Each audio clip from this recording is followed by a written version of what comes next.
우리 성도님들 요즘에 삶이 좀 어떻습니까? 한국 경기가 그렇게 좋지 않은 것 같은데 우리가 속한 땅이 이 한국 땅이라 한국의 경기에 영향을 많이 받죠. 우리는 이 땅에 태어나는 순간부터 이 땅에 속한 사람입니다. 이 땅에 속한 사람이기 때문에 이 땅과 관계를 많이 맺어요. 만약에 우리가 이스라엘 땅에서 태어났다 그러면 어떻겠습니까? 이스라엘 땅에 영향을 받습니다. 장점이라면 구약 성경이 이스라엘어로 기록이 되어져 있습니다. 그러면 우리는 이스라엘어 원어로 구약 성경을 볼 수가 있는 거겠죠. 그런데 우리가 이스라엘 땅에 태어났다라고 한다면 아마 살면서 하늘 위로 포탄이 날아다니는 것을 많이 보게 될 겁니다. 근데 우리가 이스라엘 땅이 아니라 아프리카에 태어났다 그런다면 어떻게 했습니까? 뭐 기린도 마음대로 볼 수도 있을 거고 사자도 볼 수도 있을 거고 코뿔소도 볼 수도 있을 거고, 그런데 그 땅은 강우량이 절대적으로 부족해요.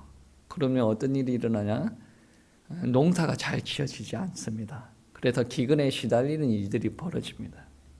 근데 우리는 어디에 살고 있습니까? 대한민국에 살고 있어요. 절대적인 기준을 놓고 보면 땅이 좁아요. 우리나라에서 많이 활용할 수 있는 자원이 없어요. 그렇다 보니 우리가 이 땅에서 먹고 사는 것 말고 조금 더 잘 살려면 다른 나라보다 경쟁을 더 많이 해야 됩니다. 그리고 우리는 특히 우리가 있는 지역은 조선소가 있는 땅이 아니겠습니까? 어찌됐든 우리는 조선소의 영향을 받습니다. 애들이 성장을 합니다. 성장을 할 때 많이 미래를 놓고 고민을 할 때 조선소가 많이 영향을 주게 됩니다. 다른 지역의 애들은 조선소 생각을 안 할 텐데 우리 지역의 애들은 그럴 수밖에 없다라는 거죠.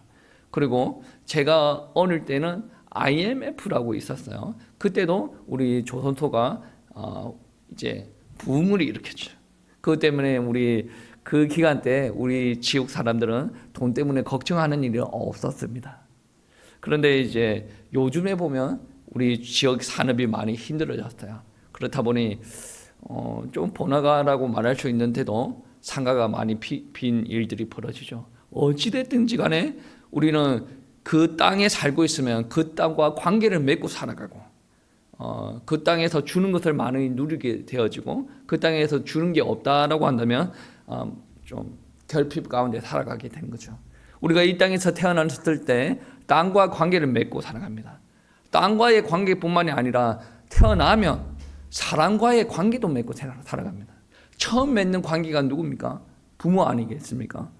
부모가 하는 말, 언어, 부모의 식습관, 부모의 행동 습관들 모든 것을 다 배우면서 성장해 갑니다. 그렇게 성장하는 우리 자녀들이 사회에서 독립해서 한 구성원으로 살아가는 거 아니겠습니까? 그렇게 독립하기까지 어른들이 헌신하는 노력, 경제 그런 것이 엄청나게 크다라는 것을 알죠. 우리나라에서 아이들 키우기 위해서 부모만 헌신하는 게 아닙니다. 우리나라에서도 헌신합니다. 우리나라에서 영유아 검진이라는 게 있어요. 영유아 검진을 통해서 이 아이의 키, 몸무게 어느 정도 성장을 했는지 알 수가 있는 겁니다. 그리고 이 아이들의 뭐 할 수 있는 행동들을 체크를 합니다. 그러면서 행동 발달, 행동 발달, 언어 발달 그거를 알아보는 일들이 벌어지는데, 일반적으로 우리 아이들이 성숙하였다라고 표현할 때 양적인 성장도 이야기를 하지만 질적인 성장도 이야기합니다. 양적인 성장은 어떻습니까? 겉으로 볼 때 어떤가? 쟤는 잘 크고 있다. 근데 질적인 성장도 필요한 거예요. 겉으로는 아무 문제 없는 것 같은데 검사를 해보니 뇌에 문제가 있어. 겉으로 드러나지 않는데 뇌에 문제가 있어요. 그 뇌의 문제로 말미암아 언어 발달에 장애가 오기도 합니다. 그러면 부모 입장에서 어떻습니까? 걱정이 되어지죠. 그래서 이제 사비를 들이던 국가의 혜택을 받던 이제 병원에 찾아가서 처방을 받고 치료를 받고 어느 정도 교육을 통해서 훈련을 받기도 합니다. 이게 사람이 성장할 때 어느 부분에 장애가 있다라고 한다면 그런 부분을 보강을 해서 온전한 성숙을 위해서 부모가 헌신을 많이 하는 거죠. 성경책에서도 이야기를 합니다. 성경책에서도 그리스도인들은 새로운 생명을 가지고 태어났으니 이 사람들이 온전히 성숙해 되어져야 된다라고 이야기합니다.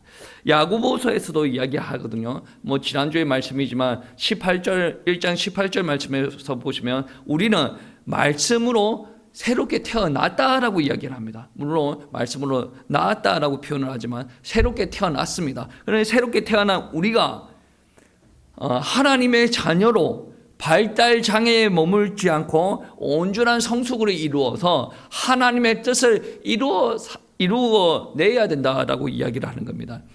야고보서에서 온전함이라는 단어를 많이 표현해요. 야고보서 3장 2절 말씀해 보시면 온전한 산업이라고 표현하는데 이것을 우리가 더 체감을 쉽게 할 수 있는 단어로 표현하면 온전한 사람을 성숙한 사람이라고 말을 할 수가 있습니다. 오늘 본문 말씀에 보시면 성숙한 사람을 이제 성숙함을 측정할 수 있는 몇 가지 목록을 이야기하고 있습니다. 그러니까 이 목록을 통해서 우리는 우리가 성숙을 했는지 아니면 덜 성숙을 했는지 발달 장애에 걸려서 그 부분이 큰 지장이 있는지 한 번쯤은 점검을 해봐야 돼요. 크게 세 가지를 두고 이야기하는데 첫 번째 우리 성숙을 점검하는 목록이 뭐냐면 오늘 말씀 19절 말씀이죠.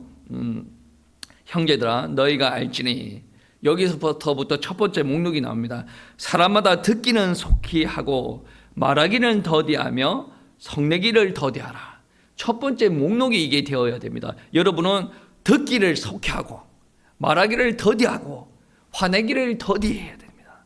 이게 성숙한 사람의 첫 번째 덕목이라는 겁니다. 저는 이 말씀을 대하면서 약간의 묵상을 해봤습니다. 어떤 묵상이냐면 내가 듣기를 속히 하고 있는가? 말하기를 더디하는가? 이 반대되는 장면들이 제 내릴 속에서 막 스치는 거예요. 듣기를 좀 짧게 하고 말하기를 풍성하게 하고, 물론 이 말 중에 도움되는 말도 있지만 이 말에 필요 없는 말이 있다라고 한다면 내가 한번 심각하게 고려를 해봐야 되지 않는가. 여러분도 한번 생각해 보세요. 내가 사람들의 말을 경청하기를 즐겨합니까? 아니면 여러분은 말을 많이 하고 나를 따르시오 하는 것을 즐겨합니까? 아마 여러분의 사회적인 위치에 따라서 많이 다를 수도 있겠는데, 만약에 여러분이 다른 사람들의 대화를 듣지 않는다라고 한다면 여러분의 성숙도에는 크게 문제가 있을 수도 있다. 제가 이런 말씀을 저한테 대입을 시켜보니 어떤 게 있냐면, 아무래도 내가 가지고 있는 머릿속에서 생각하는 것들을 내뱉기를 좋아했던 것 같다. 그래서 다른 사람들의 말을 경청하기보다 내뱉는 것에 우선시했다 라는 생각이 듭니다. 여러분, 얕은 정보가 내 머릿속을 지배하고 있으면 남의 말에 귀를 기울이지 않으려고 하는 성향들이 있다는 거죠. 신앙인들 중에서도 자기 신앙의 자부심이 강한 사람들은 목사의 말뿐만 아니라 하나님의 음성에 귀를 기울이지 않으려고 합니다. 왜? 나는 이렇게 열심히 살았고 이렇게 축복을 받았고 잘 살고 있고 나는 불편함이 없어. 자기 신앙생활에 자부심을 느낀다. 그게 하나님께서 원하는 100점짜리가 아님에도 불구하고 하나님의 음성을 귀에 기울이지 않으려고 하는 우를 범합니다. 여러분, 우리가 정말로 하나님께서 주시는 축복을 받아 누리기를 원합니까? 그러면 우리는 지금부터라도 내가 먼저 배워야 할 사람이라고 인정을 해야 됩니다. 무엇을 배워야 됩니까? 하나님의 음성에 귀를 기울이고 하나님께서 나에게 어떤 것을 하기를 원하시는지, 하나님의 계획이 무엇인지 우리는 배워야 된다는 거죠. 그리고 사람의 소리에 귀를 기울이세요. 옆에 사람이 이야기하는데 저 사람이 어떠한 생각을 하고 어떠한 감정을 가지고 있는지 여러분 듣고 배워야 됩니다. 내 주장하기에 급급한 사람이 아니라 정말로 상대방을 존중하고 그 사람에 대해서 배울 필요가 있어요. 여러분 다 자녀를 키워 보셨지 않습니까? 어린 아이가 있어요. 어린 아이의 요구의 사항을 부모는 귀를 기울입니다. 무슨 말인지 못 알아들어요. 말을 못할 때는 어떻게 합니까? 응애! 한번 하면 어떻게 하면 후다닥 달려갑니다. 왜? 귀를 기울이니까. 누가 그런 이야기를 합니다. 어린아이를 키우는 엄마들은 청각이 엄청나게 발달을 한대요. 왜 그렇게 했습니까? 애가 심각하게 불평해서 응애 하는데 그거를 못 들으면 어떻게 할까? 염려가 있는 거죠. 그러니까 모든 신경이 청각으로 간대요. 그거와 같이 여러분 주변에 있는 사람들이 한국말로 하지만 어떻게 표현하면 응애라는 표현과 비슷합니다. 어른들이기 때문에 좋은 말로 설득력 있는 말로 자기 상황을 설명하는 말로 웅장하게 그렇게 이야기하지만 한 단어로 표현하면 응애예요. 그 응애하는 소리를 듣고 너무 길다 다 끊어버리면 저와 여러분은 아이를 키우는 엄마만큼 성숙도가 안 된 거예요. 길더라도 그거는 응애예요. 그러면 듣는 성숙도가 있어야 돼요. 듣지 못하는 사람들은 주변 사람들의 고통의 소리를 듣지 못하는 사람들은 성숙하지 못했다는 거죠. 그게 바로 오늘 본문에서 이야기하는 성숙을 측정하는 목록 중에 하나가 되어진다. 그리고 우리가 다른 사람들과 말을 하고 듣기도 할 때 어떤 일들이 일어나냐면 불통이 일어나죠. 그 불통이 일어나면 어떻습니까? 분이 일어나죠. 그러면 분노가 일어나기도 하는데 여러분 오늘 본문 말씀에서 보시면 19절 말씀에 성내기도 더디하라라는 거예요. 왜 성숙도를 이야기할 때 성내기를 더디하라라는 이야기를 하겠습니까? 만약에 왜 저와 여러분 안에 분이 일어나요. 그 분노가 일어나면 여러분 어떤 일들이 일어나겠습니까? 그 분노가 여러분의 사제 육신을 지배합니다. 그 사제 육신을 지배하게 되면 그 사람이 하나님의 지배를 받겠습니까? 못 받겠습니까? 못 받습니다.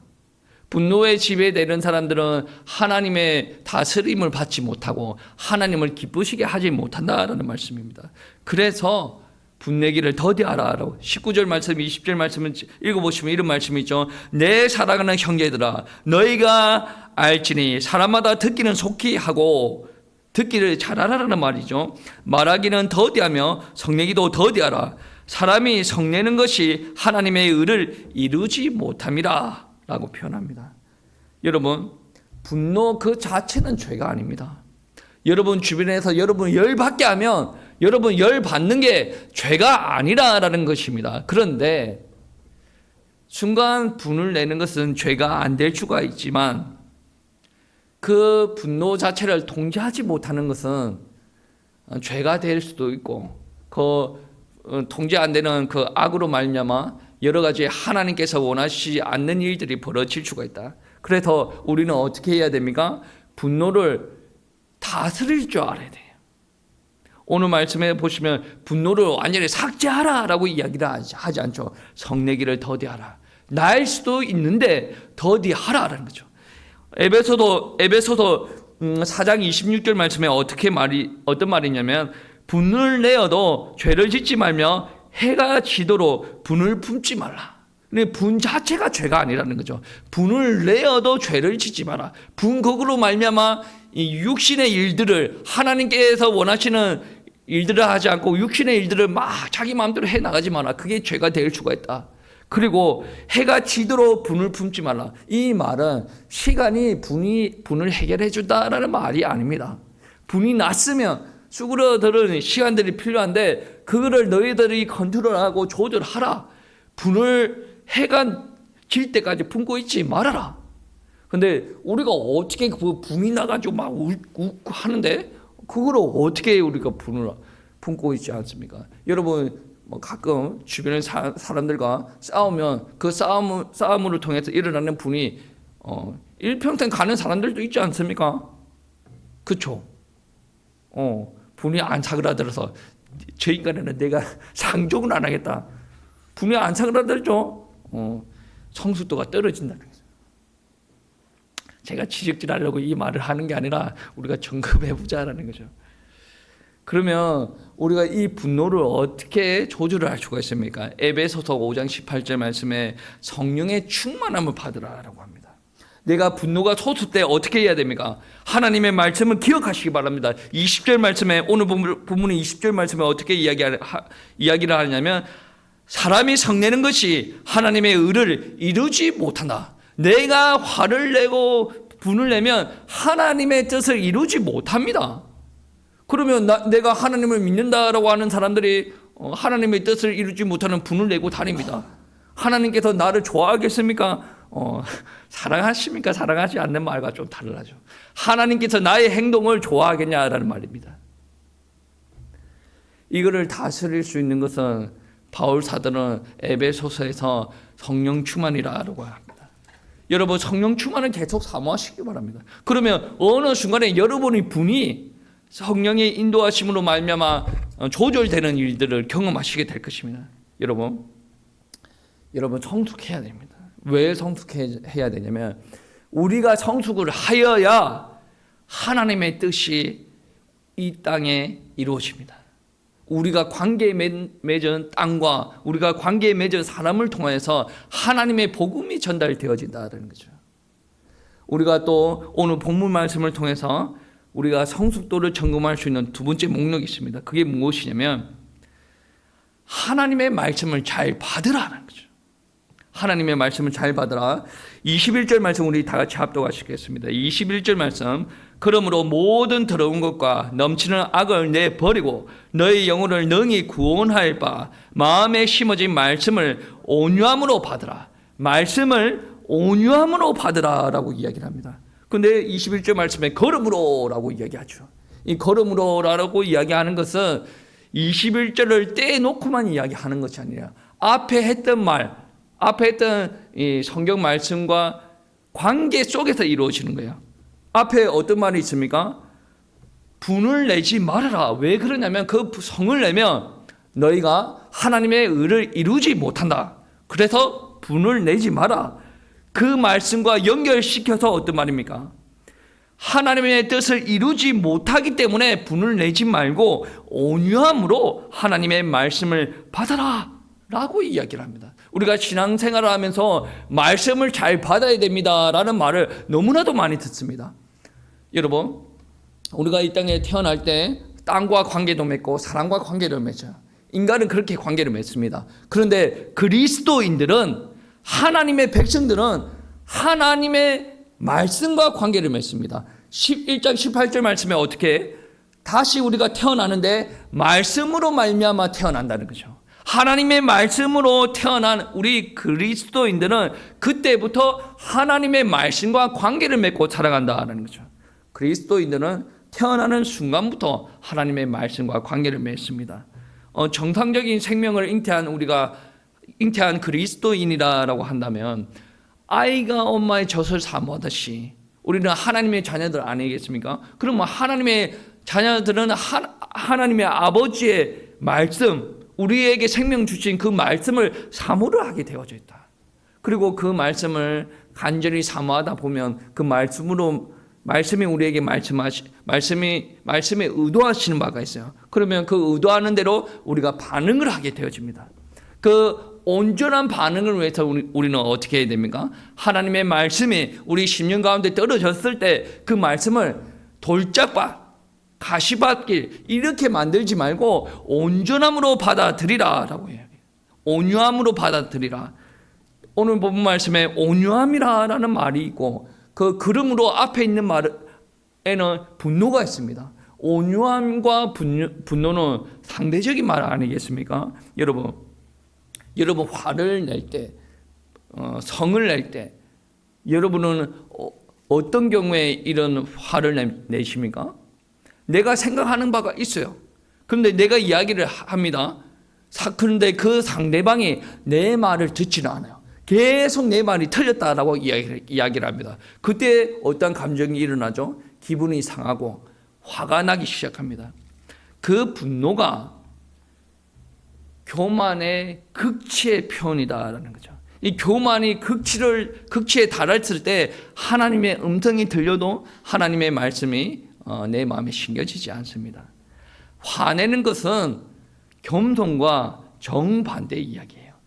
그런 식으로 하나님의 말씀을 듣지 말라는 거죠. 21절에 불을 내고 교만한 마음으로 화를 낸 심령으로 하나님의 말씀을 대하지 말아라. 어떻게 대하라? 온유함으로 받으라.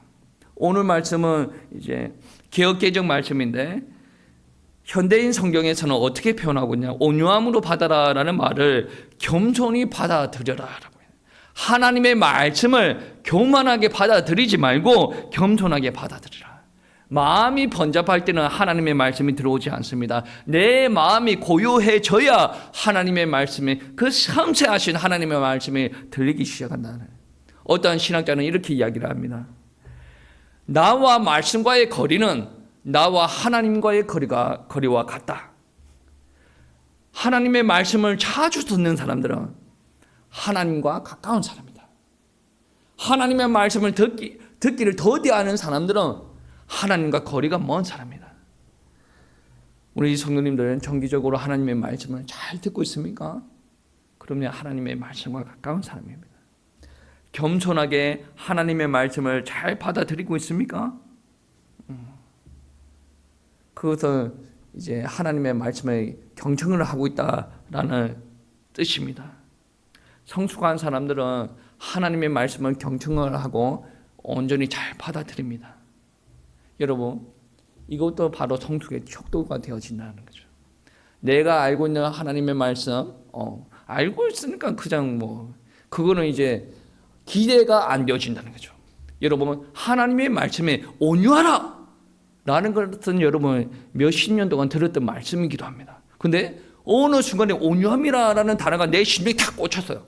어떤 역사가 일어날 줄 알고, 온유함이 내가 몇천 번, 몇만 번은 들었던 말씀인데 아는 말씀이야. 그렇게 하면 그게 무슨 마음입니까? 교만한 마음. 오늘 말씀에 분을 내 성낸 마음으로 하나님의 말씀 대한다. 그런데 어떤 마음으로? 온유한 마음으로, 겸손한 마음으로. 하나님께서 어떻게 역사하실 줄 알고 이때까지 내 가운데 역사가 안 일어났다고 해서 그게 하나님의 최고치의 역사인 마냥 여러분 여러분이 하나님의 역사를 재단을 하지 마시기 바랍니다.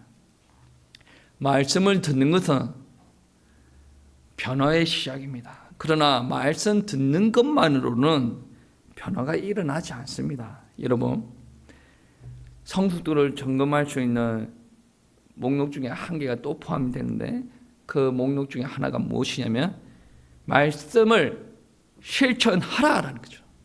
여러분, 계시록 3장 1절 말씀에 어떤 말씀이 있냐면 예언의 말씀을 듣는 자, 읽는 자, 지키는 자 복되도다라고 이야기합니다. 오늘 말씀에서도 그런 말씀을 동일하게 있습니다. 22절 말씀에 보시면 너희는 말씀을 행하는 자가 되고 듣기만 하여 자기를 속이는 자가 되지 말라라고 이야기를 하죠. 그리고 25절 말씀에 마지막 줄에 보시면 그 행하는 일에 복을 받으리라라고 합니다. 그냥 말씀을 듣고 그냥 듣기만 하기를 원하는 사람들은 그 사람들에게 복이 없다라는 거죠. 듣고 행하는 사람에게 복이 있다라고 이야기를 합니다. 말씀이 축복이 되어지려면 행해야 됩니다. 읽고 듣고 지키는 자는 복이 있다. 오늘 말씀에는 그 행하는 일에 복이 있을 것이다 라고 합니다. 여러분, 성경 말씀을 여러분의 삶의 현장에서 옮기는 작업을 할 때 약간의 의역이 일어날 수가 있고 왜곡도 일어날 수가 있어요. 만약에 생각 한번 해보세요. 오늘 19절 말씀에 말을 듣기를 좋게 하라. 사람들의 말을 듣는 것을 잘 하라라는 말인데 하나님의 말씀 포함하는 거죠. 네, 사람들 간의 관계에서 이게 잘 들으라. 근데 나는 화가 많아. 왜 쓸데없는 소리를 사람들이 많이 하는 것 같아. 그 말을 어떻게 듣고 앉느냐. 쓸데없는 말을. 사람이 할 수 있는 말이냐. 나는 말을 해야 스트레스를 풀리는 사람인데 말을 하기를 더디하라는 거죠. 이 말을 하기를 더디하면 나는 화딱지가 나가지고 안 걸릴 것 같은 사람인데 이 사람이 할 수 있냐? 열 받으면 내가 열이 삭혀질 때까지 분을 내고 상대방한테 확 공격을 해야 되는 스타일인데, 이게 성내기를 더디하라라고 이야기하는 말이 맞냐라는 거죠. 하나님의 말과 나의 모습이 맞습니까? 맞지 않아요. 그래서 내 기준에서 하나님의 말씀을 받아들이기를 시작하면 이거는 사람이 할 수 없는 일이다. 그래서 하나님의 이 사람들이 이야기할 때 뭐 적당하게 하고 말도 적당하게 뭐 화도 적당하게 이런 식의 이 기준을 태운다라고 한다면 하나님의 의도가 여러분에게 온전히 전달된 건 아닙니다. 하나님께서 여러분을 바라볼 때 여러분은 추잡한 모습을 가지고 있다는 거죠. 죄악의 덩어리입니다. 그 죄악의 덩어리인 그 사람을 하나님의 자녀된 모습, 그리고 하나님의 영광을 드러내는 모습으로 만들기 위해서 하나님께서 그것을 하지 말라고 하는 겁니다. 다른 사람의 말을, 하나님의 말을 잘 들으세요. 그리고 말하기를 더디하세요. 그리고 성내기를 또 더디하세요. 여러분, 이 순종을 통해서 하나님께서 여러분에게 어마어마한 축복을 주실 수가 있어요.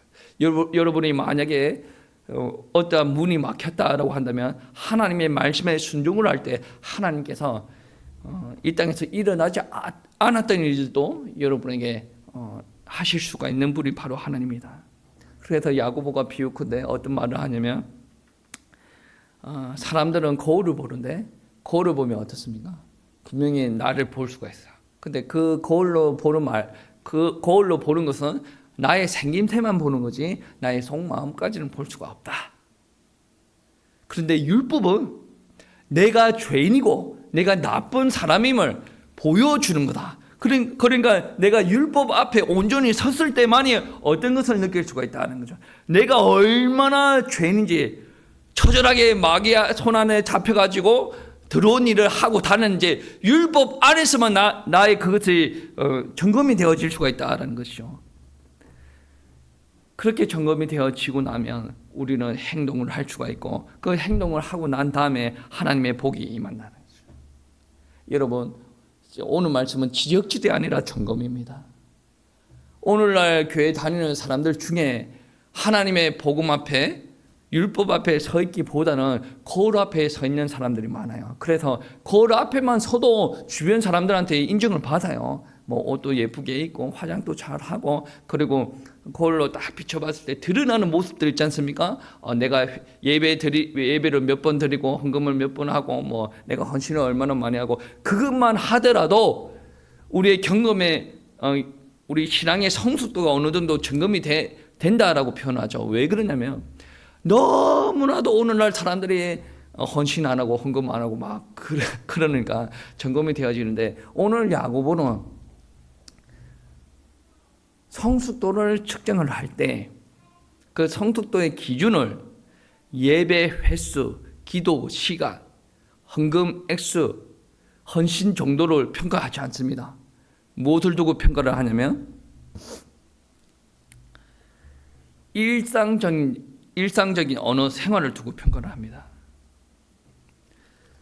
26절 말씀이죠. 누구든지 스스로 경건하다 생각하며 자기 혀를 재갈 물리지 아니하고 자기 마음을 속이면 이 사람의 경건은 헛것이라 라고 표현합니다. 하나님은 야고보를 통해서 우리의 신앙을 예배당 안에서 예배당 밖으로 인도를 하십니다. 왜 그러냐면 오늘날 신앙생활 하는 사람들 중에 교회 안에서 쌍소리 하는 사람들 거의 없습니다. 교회 안에서 쌍소리 한다라는 사람은 그 사람은 정말 심각한 사람이에요. 교회 안에서는 사람의 눈을 의식을 하고 하나님의 눈을 의식을 해요.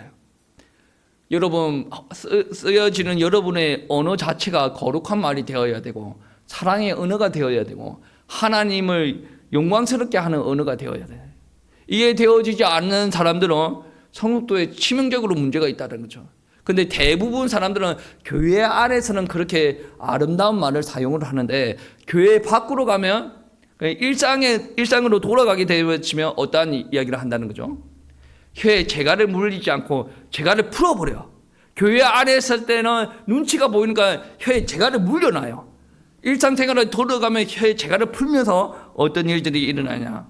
입에서 튀어나오는 대로 이야기를 합니다. 그래, 옥집사가 그랬지, 옥목사가 그랬지, 그래, 옥장로가 그랬지, 막 그럽니다. 그 자기 아파트에 사는 뭐 이웃이 있습니다. 이웃이 그 사람 인기바바 되지도 않는 뭐 그러면서 막 고삐 풀린 짐승처럼 막 날뛰는 거죠. 그 사람들은 물론 상대방이 잘못했을 수도 있어요. 근데 상대방이 잘못을 했음에도 불구하고 우리는 재갈을 물려놔야 돼요. 상대방이 잘못을 했다라고 해서 우리 입을 열어서 그 사람은 그렇게 하면 안 되지 라고 이야기하는 순간에 입에서 재갈을 푸는 거예요.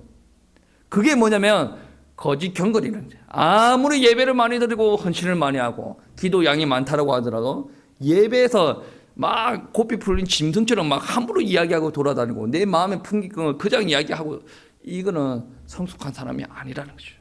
성숙의 척도가 뭡니까? 오늘 말씀에 혀의 재갈을 물리라. 말 자체를 하지 말라는 게 아니에요. 혀를 통해서 죄를 범하지 말라는 겁니다. 여러분, 교회 안에서 거룩한 삶을 지속을 해야 됩니다. 왜? 기도하고 찬양하고 예배 드릴 때 여러분 거룩해야죠. 거기에 머물지 말고 교회 밖으로 갔을 때, 집에 갔을 때, 길거리에 있을 때, 여러분 직장에 있을 때 여러분의 혀가 건강해야 된다는 거죠. 여러분 만약에 혀가 여러분의 몸이 산업 현장에 있다라고 한다면, 여러분 막일을 하는 사람은 혀가 거치지 않습니까? 강제상에서 그런 말 하기는 그런데 이 새끼 막 저 새끼 막 그러면 개 새끼 막 그렇게 해버리면 그거는 하나님께서 원하시는 단어가 아니에요. 근데 거기에 그런 현장에 있다가 보면 계속 들어도 문제가 되는 거예요. 귀에 오다 보면 새끼가 나는 게 있단 말이에요. 조심하셔야 돼요. 그래서 오늘 말씀해 보시면 27절 말씀에 새 속에 물들지 않게 하라라고요. 교회 안에서는 우리가 있는 현장과 너무 다르기 때문에 억지로 재갈을 물려놨다가 교회 밖으로 나가면 나의 삶의 터전이라 그 재갈을 풀어버리면 여러분의 영혼을 세속화시키는 거예요. 세속에 물들지 않도록 여러분 영혼을 관리하고 여러분 삶을 관리하고 혀도 관리하시기 바랍니다.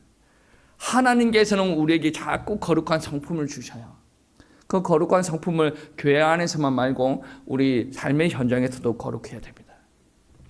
그리고 우리가 하나님의 이렇게 이런 은혜를 누리다 보면 와, 하나님께서는 이렇게 자비가 많으신 하나님이시구나 라는 것을 느끼게 돼요. 이렇게 쓰레기밭도 못하는 우리를 구원하여 주셨고 우리가 하나님의 자녀라고 하나님께서 큰 은혜를 더하여 주시고 또 하나님의 일을 이루시기 위해서 나를 사용하신다. 와, 하나님의 은혜는 정말로 무궁무진하구나. 그 사랑을 느끼게 되어지면 우리가 관계 맺는 많은 사람들에게 어떠한 일들을 합니까? 세상 사람들은 나에게 이익을 주는 사람들에게 관계를 맺습니다. 그런데 우리 하나님의 사랑을 크게 받은 사람들은 어떻습니까?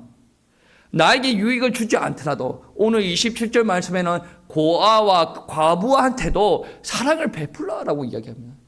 고아한테 사랑을 베풀어봤자 나한테 유익이 되는 게 무엇이며 과부한테 사랑을 베풀어가지고 나한테 유익이 되는 게 무엇입니까? 그럼에도 불구하고 하나님의 말씀은 그 사랑을 전하라는 거죠. 성숙이 되어야 그렇게 한다네. 하나님께서는 우리를 성숙시켜가지고 하나님의 뜻을 전하기를 원합니다. 고아가 받아들일 때 어떻게 받아들이겠습니까? 다른 사람들은 나한테 아무도 신경을 안 쓰는데 아니 교회 다니는 사람들은 나한테 이 사랑을 전한다. 그 하나님의 사랑이 무엇이길래 저 사람은 나한테 사랑한다라고 표현하고 나한테 관심을 줍니까? 다른 사람들은 과부라고 막 험한 말하고 네가 그랬으니까 네가 과부지라고 함부로 이야기하는데 교회 다니는 사람은 나한테 어떻게 답니까? 눈물이 난단 말이죠. 이 중에 과부였던 사람도 있고 과부인 사람들도 있지 않습니까? 무시하는 말이 아니고 사람들은 그렇지 않습니까? 과부 심정은 과부가 한다고. 아무도 몰라요. 그 처참한 심정을 누가 합니까? 사람들은 가시거리로 막 과부를 씻는 것을 좋아하는데 교회 다니는 사람은 그렇지 않단 말이에요. 하나님의 영광이 드러나고 하나님 사랑이 전달되죠. 우리 삶 가운데 하나님의 거룩함과 하나님의 사랑이 있어야 된단 말이에요. 여러분 한번 점검해 보세요. 참으로 내가 성도 가운데 있습니까? 지적질하는 게 아니라 여러분 점검해 보라니까. 점검표예요. 만약에 여러분 말하는 것, 듣는 것, 화내는 것, 그리고 여러분 혀로 이렇게 하는 것, 그리고 하나님의 말씀을 귀 기울여 듣는 것, 그리고 이 사랑을 사람들한테 전하는 것, 나와 상관없는 고아와 과부한테 이렇게 전하는 것, 1점부터 100점까지 다다닥 항목별로 한번 점수를 한번 매겨보세요. 항목별로 점수를 매겨가지고 여러분 아마 평균이 40점 미만이다라고 한다면 여러분 꽈락이에요. 꽈락이 뭔지 아십니까? 낙제예요. 그리스도인으로 낙제란 말이에요. 하나님의 백성이라고 이야기하기 민망할 정도로 낙제다. 내가 말을 많이 하고 재갈을 푸는 것처럼 남을 함부로 이야기하고 화도 잘 내고 다른 사람 섬기는 거 막 이게 나한테 도움 되냐 안 되냐 저 인간 아니야 다 끊어버리는 거 그건 낙제란 말이에요. 근데 평균치가 한 50점 정도 된다. 여러분 나쁘지는 않다. 나쁘지는 않다. 근데 평균을 내봤을 때 여러분 60, 70점대 정도가 되어진다. 그러면 보통 수준. 그래도 하나님을 잘 따르려고 발버둥 치고 있다. 내 인격이 그렇게 안 되어져도 하나님께서 시키는 대로 하려고 성령인도 받으려고 노력하고 있다. 만약에 여러분 평균 점수가 80점이면 우수생. 잘하고 있다. 80점 나오기 힘듭니다. 못하도 80점 되기가 힘들 거예요. 80점이면 우수생. 90점 이상 된다. 사도급 아니면 야고보급 정도 되네. 사도급. 오늘 한국교회에서 목사님들이 90점 정도가 돼야 나는 목사님들도 90점 되기가 힘들 거라고 생각합니다. 근데 여러분 점검을 해보세요. 우리는 90점이 불가능하다라고 해서 90점을 목표로 삼는 게 아니라 100점까지 목표를 삼고 가야 됩니다. 그런데 우리가 40점 미만이다. 여러분 낙제점. 여러분 최소 어디 점수까지는 와야 되냐면 7, 80점대까지 올라와야 됩니다. 그리고 우리가 7, 80점을 만족하는 것이 아니라 온전함으로 받아서 하나님의 말씀께서 역사하시는 대로 100점 되면 천국 가겠죠. 100점을 목표로 해서 우리를 연단하는 모습이 필요합니다. 우리 모습을 통하여서 하나님의 복음이 전달돼요. 우리 모습이 회복이 되어지면 하나님을 믿지 않는 사람들이 반응을 한다는 거죠. 성경 말씀에 백성이다, 선민이다라고 표현합니다. 그 표현은 구분되어졌다. 여러분 교회 안에서만 거룩하고 사랑이 많으면 구분된 사람이 아니에요. 그 구분은 어디에서 일어나냐? 저와 여러분의 현장에서 일어납니다. 같이 쌍소리하고 같이 사람들을 무시하고 같이 사람들을 공격하고 그게 구분이 안 되어진 거예요. 여러분 하나님 백성이 아니란 말이에요. 제가 이렇게 이야기하면 하나님께서 뭐라고 하겠죠. 어차피 하나님의 백성은 하나님께서 하는 건데 내가 아니다 기다라고 할 수는 없는데 여러분의 모습을 보면 하나님의 백성의 모습이 아니란 말이에요. 여러분 오늘 말씀 보면 왜 이렇게 많아? 라고 표현할 수도 있겠는데 오늘 말씀은 한 단락입니다. 물론 어떤 사람 목사님들은 말 듣기 성내기를 한 주 설교를 하고 혀 조심하는 거 한 주 설교하고 사랑을 베푸는 거 한 주 설교 그렇게 한 달 동안 설교도 할 수가 있는데 오늘 본문 말씀 한 단락이에요. 단락이라는 말은 야고보가 이야기하는 한 덩어리의 의미가 문장으로 연결돼서 한 덩어리로 다 문단으로 자리 잡고 있단 말이에요. 그러니까 성숙도를 측정을 하려면 여러분은 이것을 통해서 측정을 해야 됩니다. 계속 성숙에 대해서 나옵니다. 기본적으로 이게 측정이 되어야 돼요. 만약에 나에게 문제가 있다. 순종을 하세요. 순종을 하면 오늘 본문 말씀에 뭐가 있다라고 합니까? 복이 있다라고 합니다. 오늘 순종하시고 정말로 하나님의 영광을 위해서 복을 받으시고 또 세상 가운데 복을 전하시는 우리 성도님들 되시길 축복합니다.